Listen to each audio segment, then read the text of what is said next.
समस्त को प्रभु जीशुख्रीष्टर मधुमय नाम आंतरिक नमस्कार। ख्रीष्टर प्रिय भाई भाई मैंने आज भिडियो आम बेथसाइदा सहर को आम देखा। बेथसाइदा बाइबल रही आपड़ जदि खोलिए यूहन्ना लिखित सुसमाचार 5 पर्व 1 ରୁ 15 जदि पढ़े ये बेथसाइदा विषय लिखा अच्छे। आठार प्रभु जीशुख्रीष्ट द्वारा एक बहुत बड़ चमत्कार होता।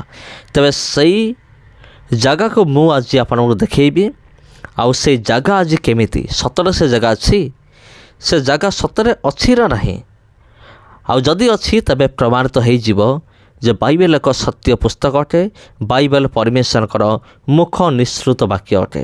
आपण वर्तमान जहाँ देखुं ये हूँ बेथसाइदा सहर, आजिर बेथसाइदा सहर। तबे यही बेथसाइदा सहर भितर आमे सही जल कुंड